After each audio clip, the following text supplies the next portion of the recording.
విద్యా వ్యవస్థలో సమూల మార్పులకు శ్రీకారం చుడుతున్నారు మంత్రి లోకేష్.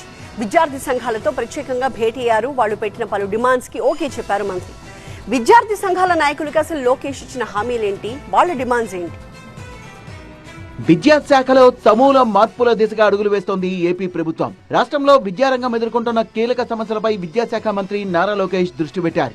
ఉండవల్లిలో తన నివాసంలో విద్యార్థి యువజన సంఘాల జేఏసీ నాయకులతో లోకేష్ భేటీ అయ్యారు. విద్యార్థి సంఘాల నాయకులు తమ సమస్యలతో కూడిన 11 అంశాల వినతి పత్రాన్ని మంత్రికి అందజేశారు. ఫీజు రీయింబర్స్మెంట్ బకాయిల్ని పూర్తి స్థాయిలో చెల్లించడంతో పాటు యూనివర్సిటీల్లో ఖాళీగా ఉన్న అధ్యాపక పోస్టుల్ని వీలైనంత త్వరగా భర్తీ చేస్తామని మంత్రి హామీ ఇచ్చారు. అలాగే గత ప్రభుత్వం సుమారు 4,200 కోట్ల రూపాయల ఫీజు రీయింబర్స్మెంట్ బకాయిల్ని పెండింగ్ లో పెట్టిందని, ఆర్థిక వెసులుబాటును బట్టి ఈ బకాయిల్ని దశల వారీగా చెల్లిస్తామని హామీ ఇచ్చారు మంత్రి లోకేష్. ఫీజుల విషయంలో ప్రైవేట్ కళాశాలల యాజమాన్యాలు విద్యార్థుల్ని ఇబ్బంది పెడితే కఠిన చర్యలు తీసుకుంటామని వార్నింగ్ ఇచ్చారు.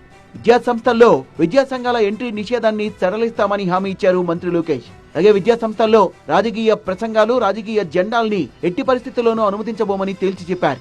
రాష్ట్రంలోని విశ్వవిద్యాలయాల్లో సుమారు 4,300 అధ్యాపక పోస్టులు ఖాళీగా ఉన్నాయని, న్యాయపరమైన చిక్కుల్ని అధిగమించి వీలైనంత త్వరగా వాటిని భర్తీ చేసేందుకు చర్యలు తీసుకుంటామని వెల్లడించారు మంత్రి లోకేష్. కామన్ ఎంట్రన్స్ టెస్టుల షెడ్యూల్ ను ముందుగానే విడుదల చేసి పక్కాగా అమలు చేస్తామని తెలిపారు.